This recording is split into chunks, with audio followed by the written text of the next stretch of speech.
Bem-vindas, bem-vindos a mais um vídeo do canal Vinopax. Eu vou deixar os recadinhos antes, porque eu sou péssima com esses recadinhos de YouTube, eu sempre acabo esquecendo. Gente, se vocês gostarem do vídeo, deem o curtir de vocês, que isso é importantíssimo para o canal. Quem ainda não é inscrito, que se inscreva, ative o sininho para quando tiver vídeos novos no canal, vocês poderem acompanhar. Hoje nós vamos falar sobre taças. É um vídeo que eu venho prometendo a vocês há muito tempo. Bom, o nosso mote aqui é vinho sem pose, né? E aí o Leonardo costuma falar uma coisa que eu acho muito interessante, é muito bom. Sem pose não quer dizer sem embasamento. Se a gente tem um conhecimento mínimo sobre, a gente já consegue se virar. Se a gente começa a estudar um pouco mais profundamente, a gente consegue burlar as regras e transgredi-las de uma maneira muito sutil, muito gostosa, muito leve e com muita propriedade. Para a gente saber e ser sem pose, para a gente conseguir fazer a coisa sem pose de verdade, o melhor caminho é a gente conhecendo minimamente do que a gente está falando, não é mesmo? E com taças também é assim.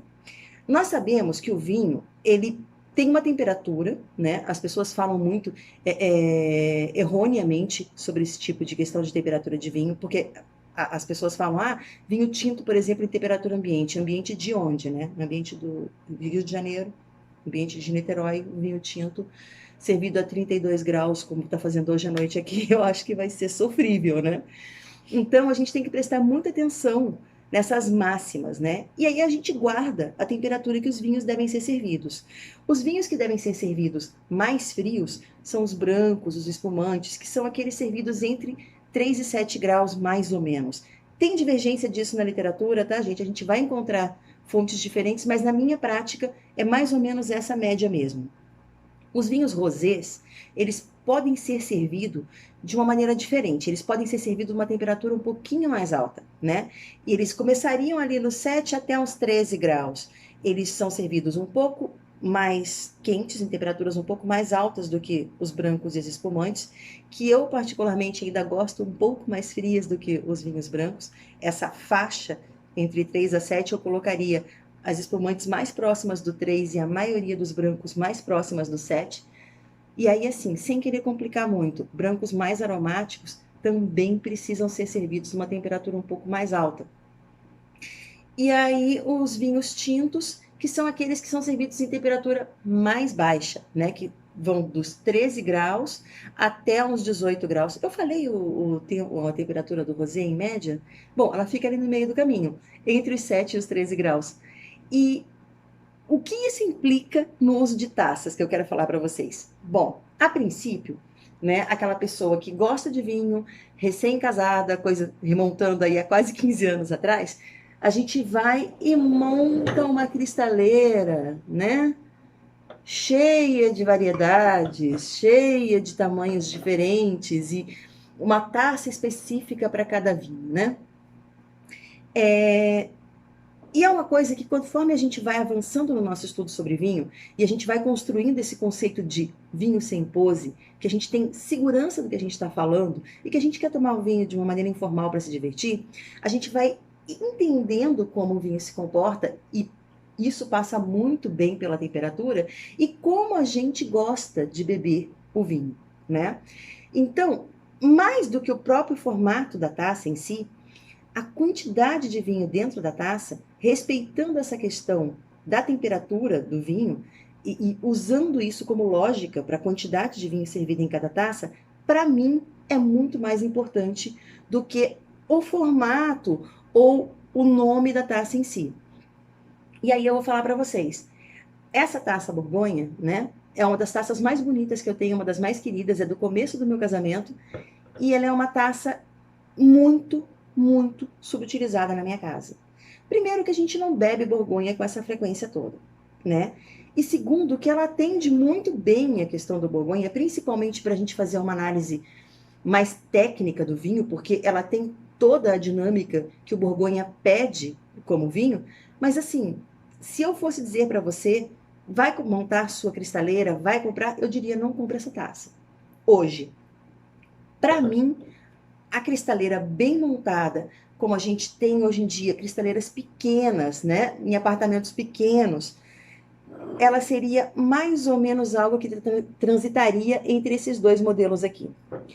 O modelo de tinto, que comporta muito bem a maioria dos vinhos. Ele serve muito bem para as pessoas, aumentando ou diminuindo a quantidade de acordo com o vinho que nós estamos servindo. Quanto mais frio é o vinho que nós estamos servindo, menor a quantidade que a gente põe na taça. Quanto mais alta a temperatura do vinho que nós estamos servindo, maior a quantidade de vinho na taça. Então, por exemplo, nessa taça aqui, que é uma taça tinto, né, uma taça de vinho tinto padrão, se eu for servir um vinho branco nessa taça daqui, é aqui o máximo. São 2 dedinhos de altura. Por que 2 dedinhos? Porque é um vinho que precisa ser servido e mantido em baixa temperatura para ser agradável e para não começar a prejudicar o vinho. Se eu for servir um vinho rosé nessa mesma taça, eu subo mais um dedinho. Então, eu vou servir 3 dedinhos de vinho rosé nessa taça, no máximo. Se eu for servir um tinto, é no máximo os 4 dedinhos. Se vocês olharem, é exatamente o momento em que a taça começa a abrir, que o bojo começa a abrir, tá vendo? Não passa desse ponto servindo vinho tinto, que é o vinho que a gente serve em temperatura mais alta. Nessa taça aqui, que é a minha taça preferida, que é a minha taça do dia a dia, que é a taça que eu mais gosto de servir, você tem prejudicado essa questão dos dedinhos, porque ela tem o bojo muito aberto, que inclusive é o que eu acho o ponto principal dela, porque ela permite mais contato, né, do vinho com o ar, e aí ela funciona como quase como um decanter na sua mão, e se o vinho está demorando para abrir, você agita e ela explode o aroma do vinho com mais facilidade.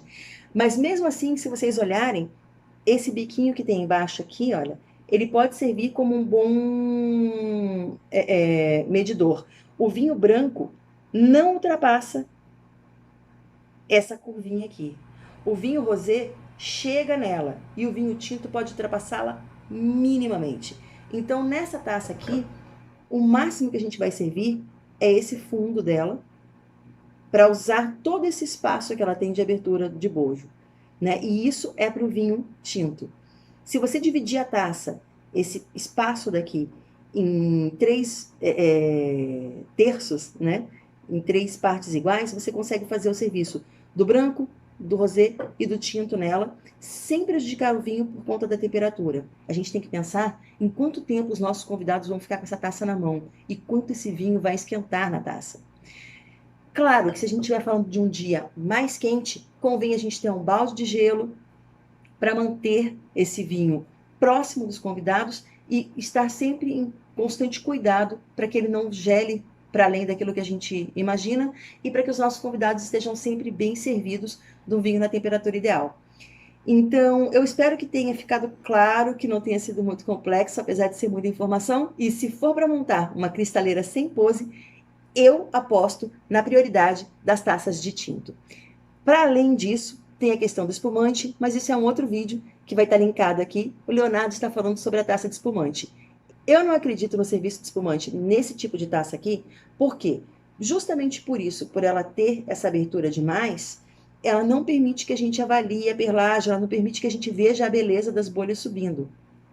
Apesar dela dar uma boa noção do aroma, né, do vinho, eu acho que o espumante é a grande exceção dessa conversa, porque eu não consigo apreciar visualmente a beleza do espumante nessa taça, o que já não é totalmente verdade nessa taça aqui.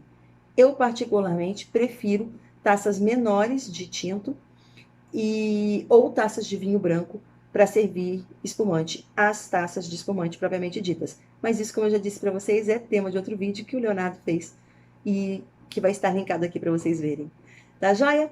Eu espero que tenha sido interessante. Por favor, deixem seus comentários e as suas opiniões aqui embaixo e eu aguardo vocês aqui conosco para construir um mundo do vinho sem pose.